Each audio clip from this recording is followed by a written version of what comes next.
I think that we talk a lot about starting the business, but do we talk about how to sustain the business? Do we talk about really how to scale the business in tangible ways?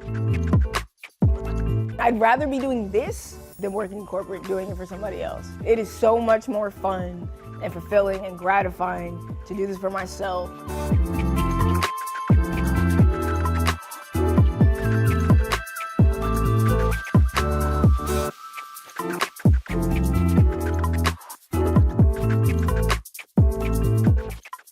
How's it going, guys? Welcome to another episode of Secrets of Silent Success. Today we have the one and only Tannis Spencer. How are you doing this afternoon? I'm amazing. How are you? Doing good. Thank you for being here. Thank you so much for having me. This is fantastic. Absolutely. So let's jump into it, right? So, founder of Micole Creative Studios.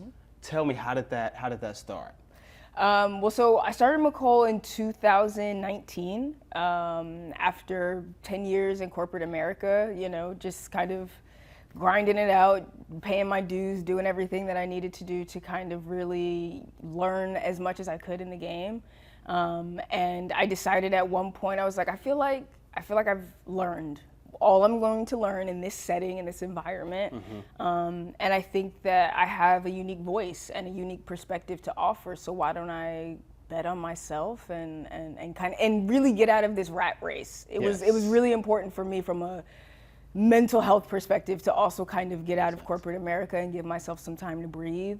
And starting Micole just made sense. I've always been a bit of an entrepreneur my whole life. So it felt like this is the direction we're supposed to be going in, for sure. Gosh, with Micole, the tagline that you all have is where corporate meets culture. Tell me, where did that come from, and what are you trying to convey with that message? Yeah, I mean, I feel like that's me. That's me in a nutshell. I think I have a ton of corporate experience, and it's a world that I felt comfortable in. I still feel comfortable in some settings. But I think what the corporate world is also lacking is that taste of culture, is that true texture, that true fabric. And I think that's what I bring, and I think that's what Micole Creative Studios brings. So you're going to get that corporate professionalism whenever you deal with us, and we're going to be ready in that capacity.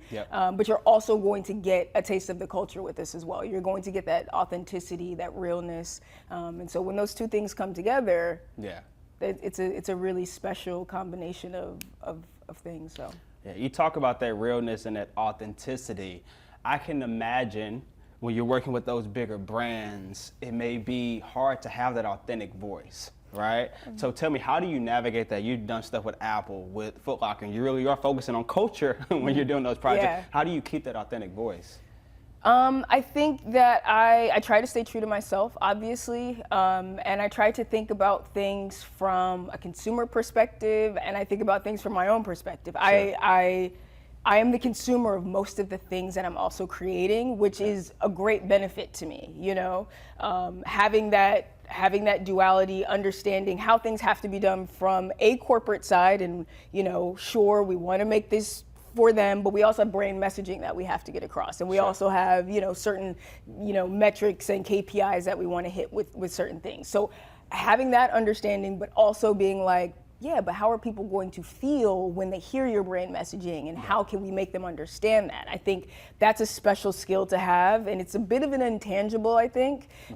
So I can't necessarily quantify it in some ways, but I'm like, I think I just have a knack for being able to get those brand messages across while not sort of negating or alienating the consumer by being too messagey, by being too brandy, with it.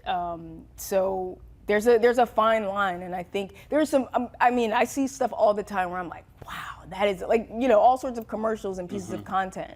And I just like to add my voice and my perspective to those conversations, and also be inspired by the work that I see, because people are amazing right now, Yes, absolutely. Content creators are fantastic, so it's fantastic. It's cool. Yeah, so you talked about the projects from kind of a high level, right? I want to go a little bit more granular, right? We were talking about one before we start rolling, the Delaware State commercial. I know you also have the Footlocker one. We'll take them one at a time. Let's go Delaware State first. Tell me a little bit about that project, and then go a little bit more granular on what you wanted to accomplish and what you wanted the authenticity that you wanted to show from this HBCU in the North.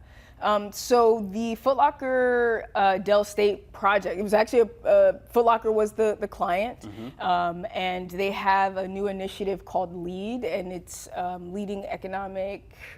I can't remember the exact acronym, but they have a new program called LEAD, and it's where they're prioritizing Black and Brown designers and brands to have their stuff in their stores. Yep. So it's a great initiative, and one of the brands that they're working with is a brand called Campus Remix, and Campus Remix is one of the few licensed HBCU merchandisers. Yep. So he had this fantastic. I mean, like, I loved his clothes. I saw them and I was like, "Oh, this is fire!" And they were like, "We want to figure out how to create some content around his stuff." And I was working with one of my very good friends at the brand, Latice Hickson, and she's leading over the project, and she reached out to me, having worked together on the corporate side at Footlocker, and now just, you know, sort of working together from an agency brand perspective. And she reached out and she was like, "We want to figure out how to highlight this new product." But she's a HBCU alum herself, and she thought, this is the perfect time. Let's lean into what's going on with HBCUs. We're right around the corner from homecoming season. Yep. Let's talk about this. Let's tell a story about this. So I was ecstatic, and I was like, all right, cool, let's do it. So she's also a Dell State alum.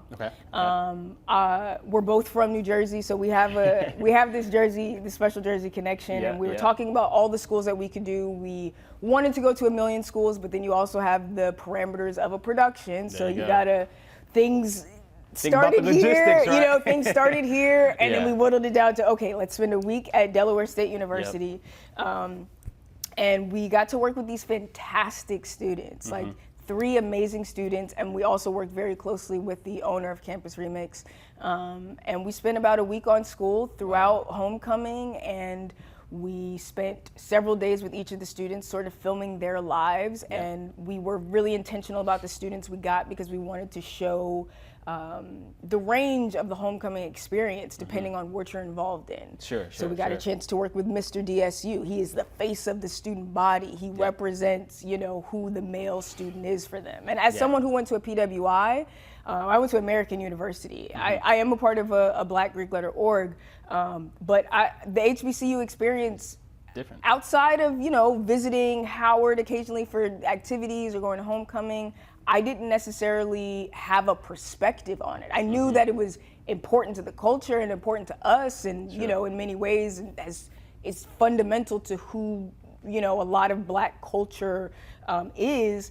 However, you know, I wasn't personally connected to it, so I was excited about the opportunity to go. We connected with, you know, with these students. I'm following them around as they're experiencing homecoming, and I, as a director, am just like, whoa, like, this is amazing. And the spirit of the school, the spirit of these students, the spirit of the alumni, all of it was just like really eye-opening for me, I think. And so we had a fantastic time while we were there. We had a small sort of skeleton crew with us. And we went to everything from the, you know, the step shows to, goodness, we went to the football games. We were at, you know, smaller events that they were just kind of doing around campus. We went to the parade. We were, you know, so we did quite a bit to really try and, you know, paint as accurate a picture of their homecoming experience as we could.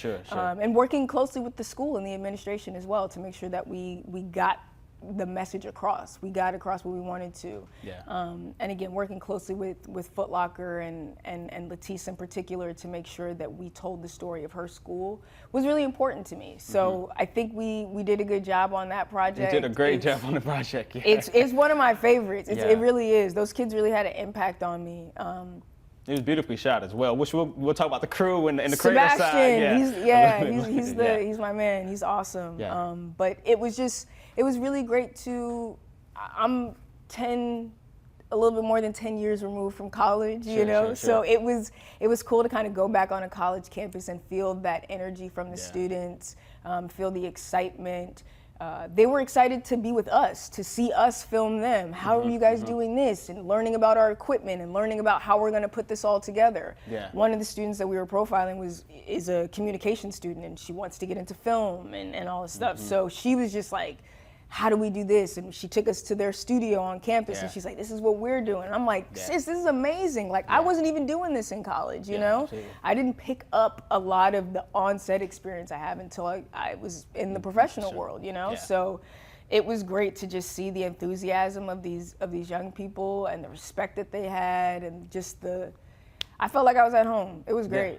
It was great. That's awesome. And I bet it was awesome for that communication student to be able to see you in that role as well. Did you have any conversations with the student? So many conversations. What was that so like? many conversations. Just, you know, of them saying that it was great to see someone that looks like them doing what I'm doing what they hope to do themselves. You know, like I said, Footlocker was with me on campus as we were filming, Latisse. So she was able to represent the brand. She was able to represent the corporation. So they're like, wow, you work for this huge corporation. I go to buy sneakers from Footlocker all the time, and you're on my campus doing this. So it was great for me to see her in that light. And then it was awesome for the students to come to me and be like, wait, you own this company? This is...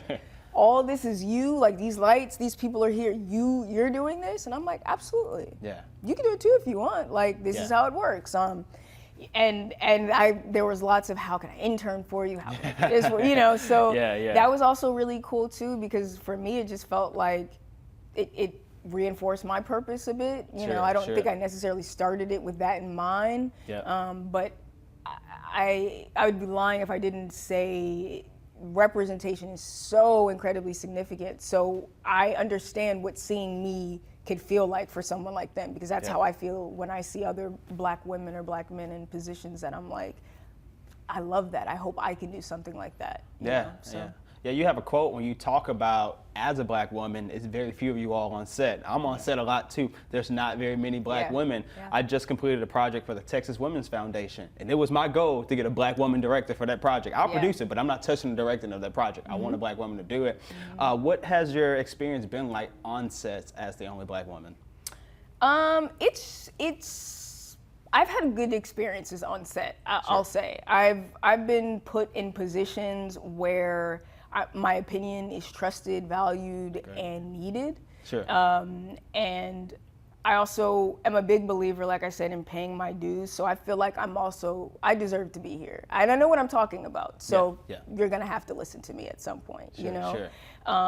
So there's that. I will say I've also experienced some of the sexism that comes with being on set, and not necessarily the racism of it, not the you're a Black woman, so whatever. I just experienced you're a woman here, and this is a guy's, you know, we got this. We know how to run the cameras and do the thing.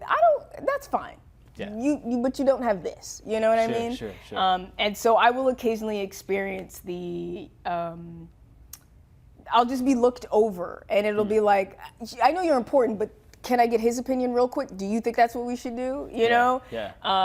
And at first it happened, and I was sort of taken aback, because it just doesn't happen to me very often, you know? And like I said, when I am on set, I've been in positions of power. They're my sets. If someone else is bringing me onto their set, I'm typically in a position where I'm being listened to by other people, or I'm able to delegate tasks, which is something that I've just worked really hard to be able to do. So my experiences are, for the most part, on par with what I expect them to be. When I have to G-check somebody, I do, and that's not a problem. You know what I mean? So I'm okay with that. Understood. So not only are you a Black woman, you're a queer Black woman, right? So when you talk about representation, whether it's filmmaking, entrepreneur, what is your experience and your ideas around having equitable representation for all groups? Yeah, I mean, I think representation is wildly important. I think it's something that without, I don't think I would be where I am at all. You know what I mean? I think as a Black woman, I take a lot of pride in being visible on set, right? Like, just literally seeing my face, seeing my skin tone on set is significant. And then I think when you add in the fact that I'm also a queer Black woman, it's another notch that people are like, well, hold on, now what's this? And it's another perspective that I take a lot of pride in. I think that my work is reflective of all of me, of all of the different parts of me. And how it's represented is sometimes different because, you know, we all represent parts of ourselves differently. But I recognize that me existing as a very openly Black queer woman, being on sets, being in corporate offices, not hiding any of myself, puts myself in better positions and puts women who are like me in similar positions. So I take a lot of pride in it. I think it's important that people know, people see me, people feel represented, because I feel so represented by so many other people. And it's something that I talk with my fiance about often. Like, we're two queer Black women working in corporate, working alongside corporate, and we have a perspective that is often not heard, not represented. So it's important for us to be visible, to be vocal, because you have to understand that the more perspectives you have, the more realistic and the more authentic anything you're doing is going to be. So I try to lean into it. I don't try to let anything overshadow anything. I'm speaking with someone recently, and it's funny because it's like the moment they're like, they sometimes try to box you in, like, okay, you can make all of our Black content. Well, now hold on. Yes. Because I can do this for anybody. You can make all of our gay content or all of our queer content. Yep. Hold on. You know, so I don't like to be pigeonholed into I can only do one thing. Yep. I use it as my experiences and my perspective is useful for everything. I can apply this to everything to give you more than what you're getting from your very single, narrow-minded, you know, point of view. So I have to lean into it to apply it to everything that I do, so that it can be that I can present my clients, myself, whatever, with the most authentic piece of creative as I can offer. Yeah, and I mean, you talked about building diverse teams, Black and brown teams, and I think a lot of times we get pigeonholed into, hey, you make Black films, and sometimes, unfortunately, I go to film festivals all the time, we pigeonhole ourselves. Yeah. Right? So I think it's interesting you talked about building those diverse teams, because I believe I try to do the same thing, build as diverse team as possible, because like you said, you can tell the most authentic story because you have all of these perspectives. And hey, like we said, that line moves. That line, right? Hey, well, okay, you have the most commonality to this subject. I don't care if you were the PA. What's your thoughts and ideas? What are your thoughts on this? And how can I learn from that? Because you have a different perspective. The title does not matter. You are a person with a perspective at the end of the day. You know what I mean? So that is really significant. And like we were saying, just not being boxed in. I think that is something that I'm always trying to make sure that I'm just like, just allow me to be. I need to be able to fluidly move through all of my identities, because I am not one single thing. I have so many things that represent who I am. And they're changing. And they're changing. They change constantly. And the thing that feels like represents me the most changes as well. You know what I mean? So am I leaning into like my womanhood and all women, everything? Am I leaning into my Blackness and this matters there? Am I leaning into my queerness and this is important for this part of my identity? All of those things make up who I am. I can fluidly move through them and sort of take bits and pieces and apply it to whatever I want to give the most realistic you know, representation of who I am or what we want to represent, you know? Absolutely. I would ask you, taking the filmmaker creative hat off for a little bit and put an entrepreneur hat on, right? I remember at the beginning you talked about you felt like an entrepreneur your whole life, right? And your mother had that entrepreneurial gene as well with the Fourth Wall Theater.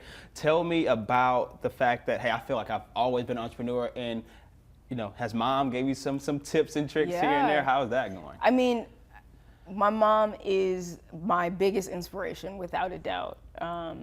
So much of who I am is really, it's almost scary how much it is her and because of her. Being able to see my mom balance her creative pursuits and, you know, her corporate job was something that I've witnessed and really took note of, because I was like, oh, I can do that. And I did that later in life when I, you know, got my first job at MTV, and then I was writing scripts on the side. I always knew that I can do both of these things. I can have this job and climb the corporate ladder, and then when I leave work, I can go work on my script, and I can, you know, make my other dreams come true.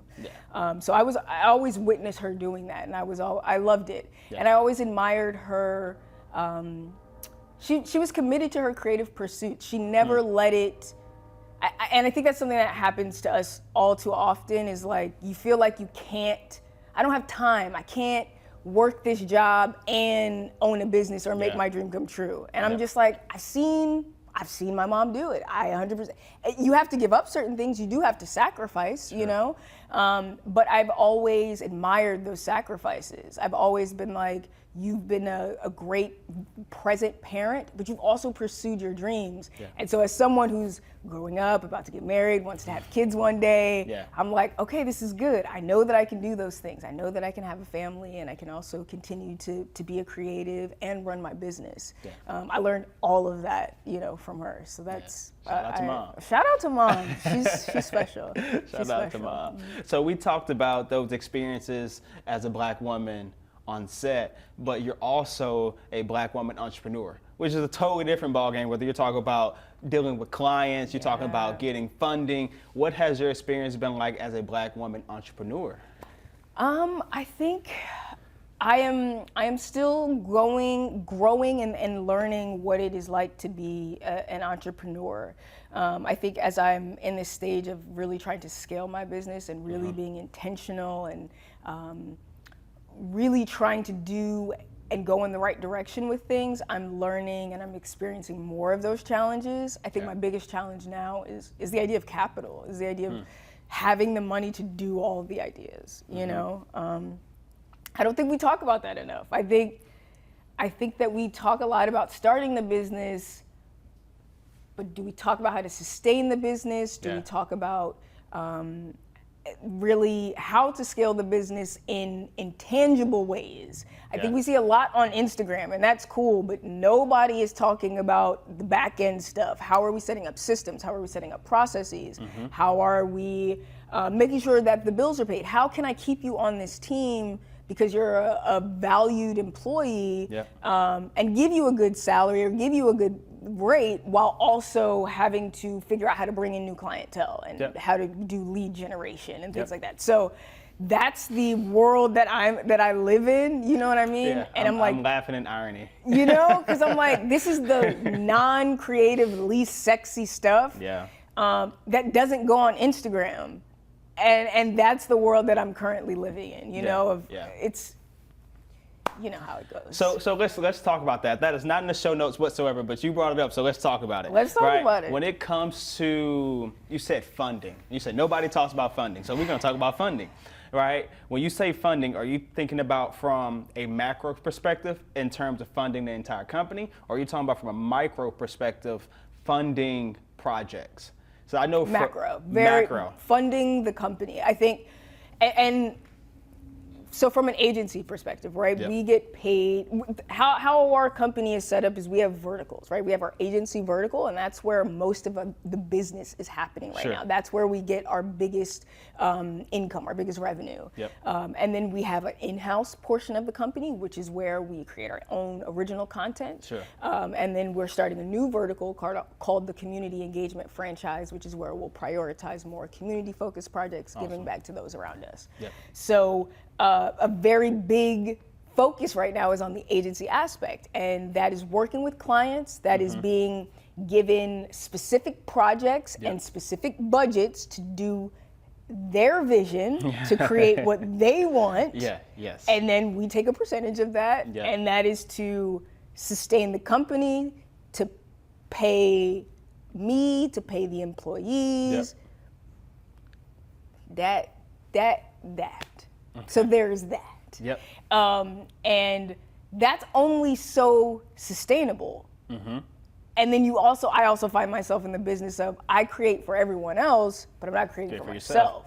And so you find, you know what I mean? So I spend, and because you want to always produce the best work for the client, I am zoned in. I don't want to work on 5 projects at once. I want to focus on this project for this season. And that gives me a lot of, I'm really able to dive into projects in that way. Yep. But that also means that this is one check. Yes. Okay? Yep. It's a nice check. Yes. This is one check. Yep. And then we have to wait for the next one, or you have to actively go and pursue it. And now we're talking about lead generation, and that's going to take time, that's going to take money, that's going to take effort. Yep. While you also are trying to grow the rest of your business. So it's tough. And this isn't something that's specific to me being a Black woman entrepreneur. You know, These are entrepreneurial pains that everyone How do you can get more experience. work on your desk while you're working on the work on your desk? Right. How do I do that? Because I got to be here, but I also have to be here. Yes.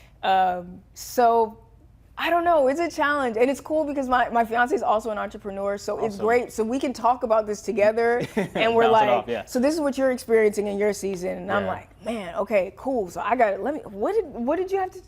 You did what? How much was that? Okay. All right. You know, so there's stuff like that, which is really helpful. So I really appreciate that. And I just always try to tap into as many creative friends as I can. Sure. Taking the leap into entrepreneurship was because I saw so many of my peers doing it. And I'm like, how are you paying your rent? You do not have to work like I work. And I'm just taking notes. And I'm like, okay, it's possible. I can do that. So I know that we're all going through it. I know that it's something that we'll get through, but it is a challenge right now. Just scaling, growing, money, the usual. The usual. But I love it. It's fun. I'd rather be doing this than the alternative, than working corporate, doing it for somebody else. It is so much more fun and fulfilling and gratifying to do this for myself, to think about having a legacy to leave my family, my kids one day.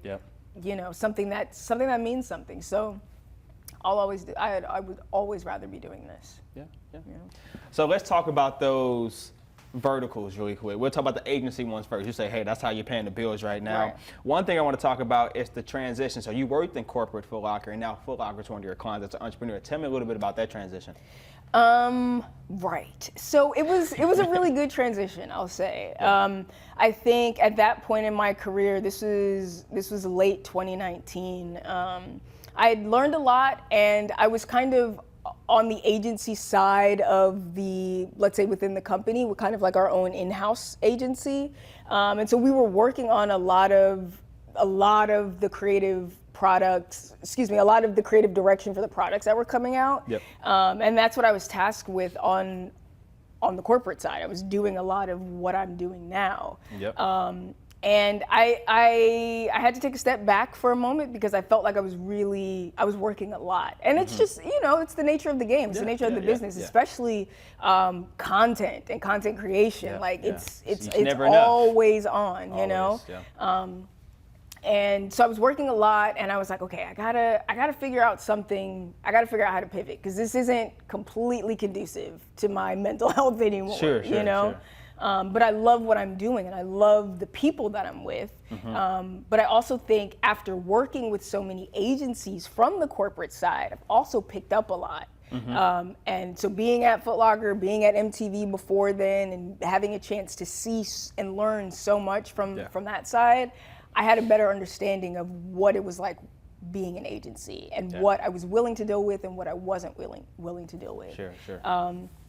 And so I talked to all the people that were closest to me. I talked to mentors of mine, and I was like, I'm thinking I want to leave. How do I do this in a way that is going to feel sustainable?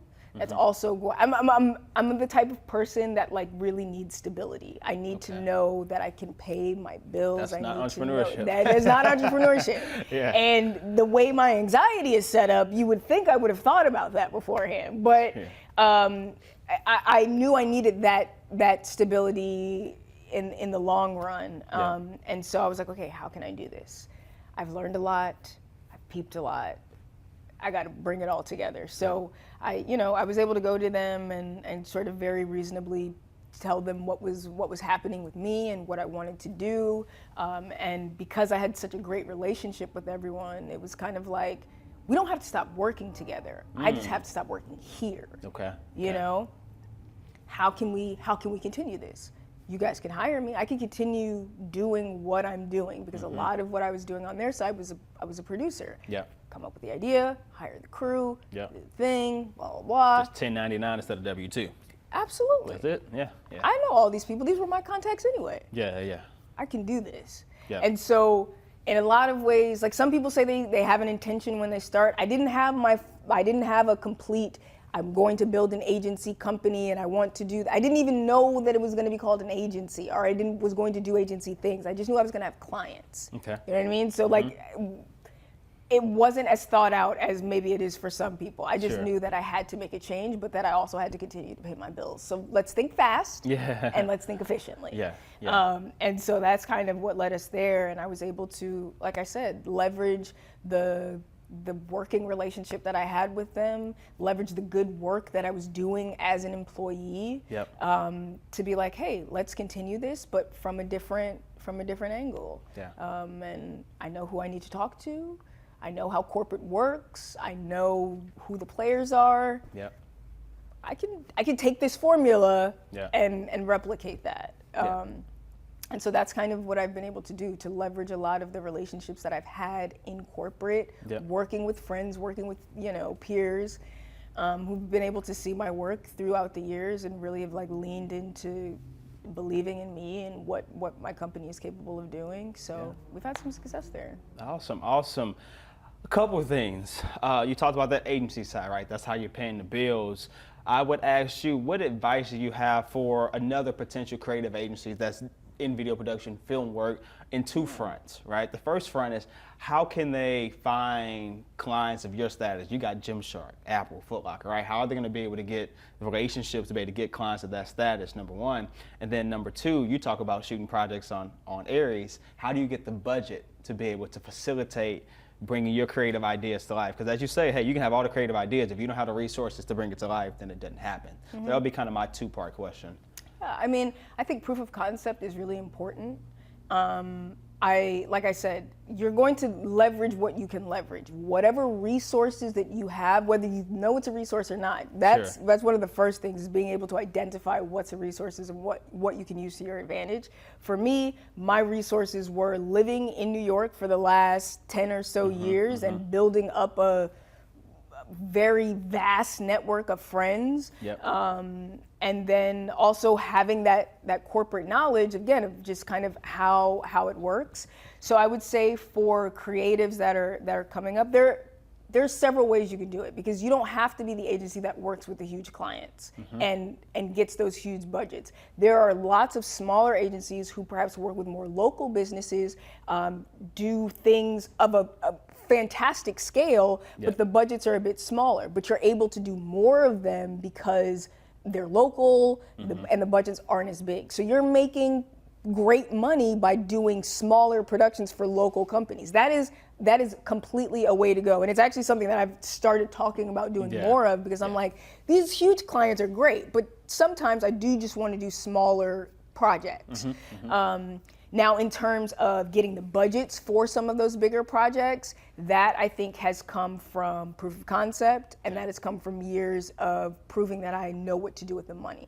So I don't think that that's something that can come easily all the time, unless you are connected and you got a plug. Congrats, because if you have a plug, then take advantage of it, but also make sure that your work is of quality, because I have seen people who are well connected and not particularly talented. And that is always going to shine through, because if you don't know what you're doing with $5,000, you're not going to know what you were doing with $50,000. And it doesn't matter. It does not matter. So you always have to know what you're doing. That you need to learn, you need to be a PA, you need to be a gaffer, you need to do all the things so that you can come to the table with experience that is valued, that is actionable, that we can be like, no, this person knows what they're talking about. And I think I've done that. You know what I mean? Like, I enjoy learning. I enjoy being at the bottom of the totem pole, seeing what everyone is doing, because that's how I learn. You know what I mean? Like, I like my sets to be comfortable. I stress that on all of my sets.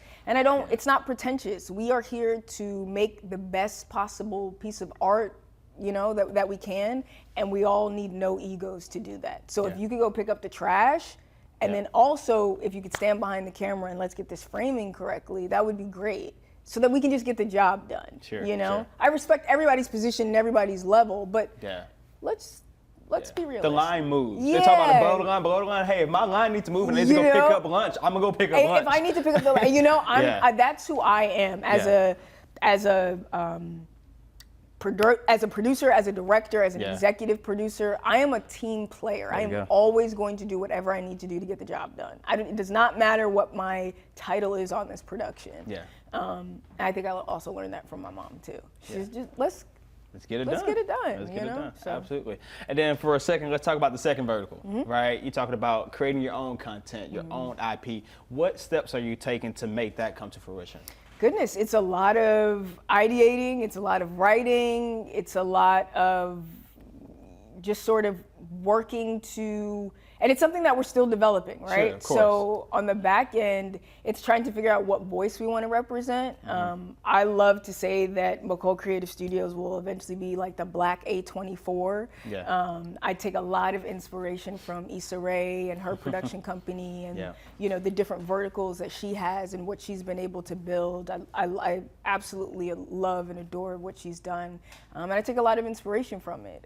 So I definitely hope to be able to continue to tell stories in different mediums, mainly photo and video, but creating a distinct narrative voice for us so that when you see something, you're like, this looks like something Micole might have done. This is okay. I love this. The Spike Lee, but you know a Spike Lee film when you turn it on. I seen you had a picture with Spike Lee. But yeah, you turn it on, you know it. Yeah, you know when you see a Spike Lee film. You know when you see a Spike Lee shot. You know what I mean?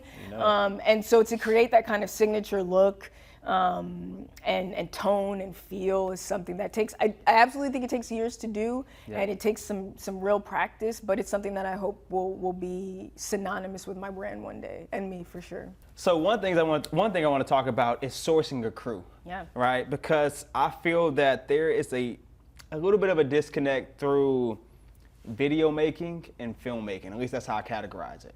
With video making, you can run a gun on your gimbal all day. Filmmaking, you need somebody to be the gaffer. You need a sound recordist, right? You need somebody to do set design. And I have struggled to find individuals in their niche, right? And I've really struggled to find Black individuals in their niche. Tell me, what has your experience been like sourcing your crews? Yeah, I will say one of the things that I take greatest priority in is making sure that my film crews are mainly Black and brown. I try to do that as often as I can. I seek it out intentionally. And when I can't, okay, that's fine. I'm always going to go for the best person for the job. Of course. But I make it a priority to have people that look like me on my sets. So there's that. Now, in terms of sourcing my crew, again, a lot of it comes, I think, especially for film and video and photo, it's a lot of referrals. Like I rely on my network of friends a lot. I think early on in my career, you know, I was working with photographers that I just knew, people that I'm like, I know you have a camera. And your photos are pretty good. So this is early on. It was kind of just like, so can you do this thing? And then they turned out to be amazing, you know? And then it's like, okay, great, let's keep doing this. Like my good homie, Mark C, like it started out with just, he was photographing some events that I was going to, and I'm like, yo, hey, so I got this new job at Footlocker, and I have my first project, and I have to do a campaign, and you're like the best person I know with a camera. Come on, let's go, let's do this. And it was like, you know, me, him, a photo assistant, and a wardrobe stylist running around New York. And it was very small, very skeleton, and that's all we needed, you know? And a lot of it was referrals, like I was saying. And so as the sets get bigger, as the projects get bigger, you continue to work with people who are doing those things. And then you get referrals. And then me, I am a stalker online, okay? As a producer, I take great pride in finding out who people are and getting into their work. So if you look at my Instagram, I have lists saved. These are my colorists, these are my gaffers, these are my producers, these are my Houston producers, these are my New York producers, these are my LA producers, these are just people that I have not worked with, but I'm finding them because of different not even really hashtags, but people I follow, their work. People love to put the credits in. I'm looking at those credits. This video is amazing. Who is your colorist? This video is fantastic. Who is your gaffer? Who's your DP? Who, you know? Yep. And when I work with so many people, and I'm always like, do you have someone that you know does this? Do you have a digitech that does that? Yeah. And because a lot of the people that I work with are black and brown, they're often able to refer me to other black and brown people because they're like, there was only 2 of us on set, so I got my man's number, you know? Yeah, and I'm like, cool, who is he? Like, so I do a lot of that. Lots of referrals, and then also Facebook is an amazing resource. Yeah. I spoke with someone recently who was looking to do a project in Dallas, and I was like, man, my network in Dallas is not, I don't know that many people, but if I were you, the first thing I would do is look for a Facebook group. In New York, I use this Facebook group called Local Zero Heroes, and it's a Facebook group for production people, union and non-union, and you can go in that Facebook group and you can post in there, ISO in search of a gaffer. Here's the day rate, here's the project, is anyone available? A slew of responses, and you're going to get a range of talent, you know? And then you have to vet that talent out. But I have found tons of people through Facebook groups. And you typically just search like the location, production crews, Houston production crews, Houston film something, Dallas film, whatever. Find the groups that have the most members, be a part of the group, see what the postings look like. Is it active? Is this a good, you know, way to find people? Utilize that.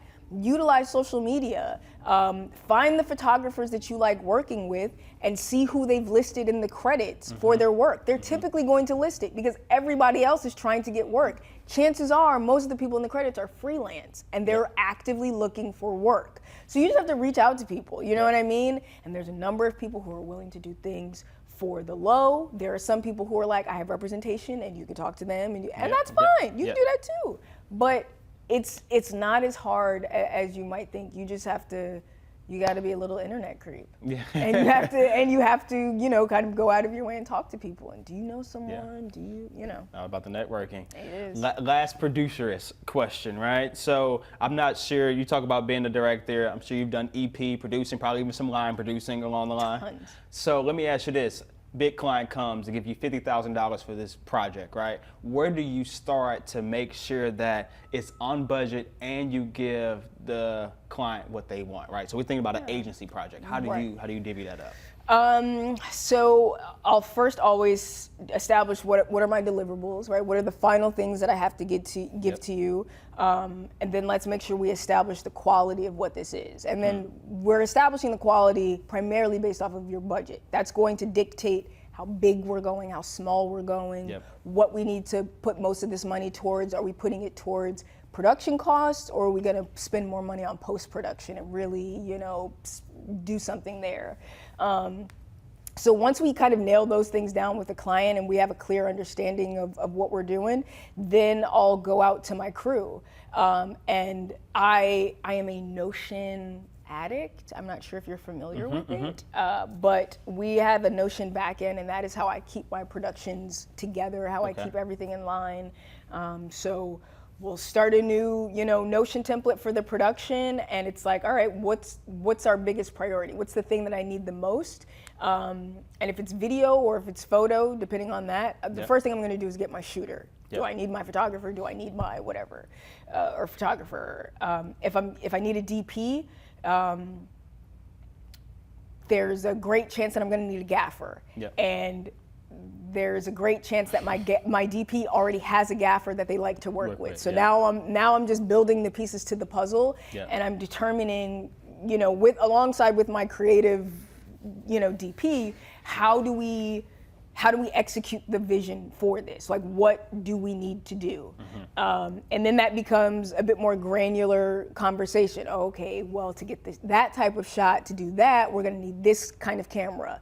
And so that means we're gonna need this. We're going to need a really great gaffer because we gotta get the lights to do this. You know, so it really depends on what we're ultimately delivering in the end. And that's going to determine who we have to hire, what type of space we're gonna get, what post-production looks like. Yeah. So from an agency side, the numbers determine quite a bit. Gotcha. Unless it's a project that we're just like, no, maybe we're gonna lose a little bit of money to do this project. Perhaps that we happens. are. That absolutely happens, you know? Yeah. Like last week. I'm just kidding. You know what I mean? Like sometimes happens. you just chalk it up to the game, and like Yeah, I'm okay. yeah. I'm a big believer in like good things come around to good people, Yeah. and I'll always help somebody out for the low, for free, if I just feel like this is useful for you because you're gonna learn something, I'm gonna learn something. Yeah. I'm very big on that. So, you know, you win some, you lose some. You definitely try and win more than you lose. Yeah, that's business. You know, but we're hoping to learn no matter the experience, you know. Absolutely. So there's that too. Got you. You have we're gonna bring it back to the general audience now. Okay. We're gonna take the filmmaking hat off. Yeah. You had a quote that you talked about. It's a full circle moment at times when you zoom out and kind of see where you came from to where you are. Yeah. Right? Tell me about that quote and what you meant by it when you say it's a full circle moment. I mean, I think I'm really referring to my professional life and a bit of my personal life too. I mean, as I was talking about my mom owning a theater company, I've been a theater production kid my whole life. Yeah. You know, like I think my very first play, I was probably maybe I was 6 or 7 years old. Wow. At the theater, and I spent all of my time there. Me and my mom, and my younger sister as well. Once she grew up a bit, the lone black family that was running it. You know what I mean? So I've always had this love for the arts and for theater and musicals and production. And I grew up a bit. I got really into basketball, and then I kind of did less of the theater stuff. Yeah. But then once I got to college and grew up a bit, I was like, well, I still love production and media and, you know, and that world. So I just found a different way to kind of bring it into my adulthood, and I got more into films instead of the stage aspect. Sure. And so when I'm sitting on a set with all this crazy equipment around me, now sometimes I'm like, it wasn't until I saw a photo that I'm like, look at all this stuff around you. Look at all these people listening to you and taking your note. Yeah. Like 5-year-old Tanny would be like, look at you, you know? So it just felt like it's often feels like a full circle moment because I'm like, I've always been doing this. Yeah. And me now being the black woman that's running the set it was my mom, the black woman that was running the set. So I'm just like, I am your embodiment in so many ways. And so it feels like this was all meant to be in a lot of ways, and I don't take it for granted. I just think it's really cool that I get to do something that I love. I get to pay my bills doing something that I love. Yep. And make myself really proud and tell stories that mean a lot to me. Making us look good in the masses is really important and fun for me. So I take a lot of pride in it. Awesome. So this is called the Secrets of Silent Success podcast. Mm-hmm. So I would ask you, Gymshark, Apple, Footlocker, right? What is your secret to success? I think that my secret to success is consistency. It's optimism, and it is being naively.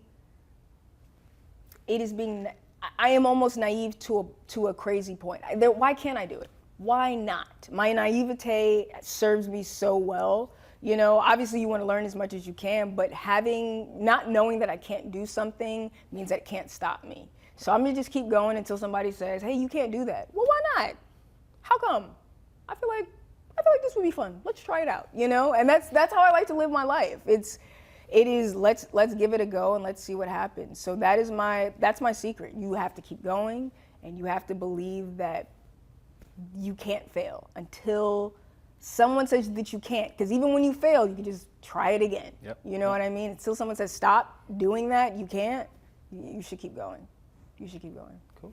We'll leave it right there. I'm a fist bump person. Come on, let's go. I appreciate you. We're going to do it again sometime. And it's going to be all producing stuff. Yes, let's talk more film. This was amazing. Thank you so much. I appreciate it. Thank you for having us. Yeah.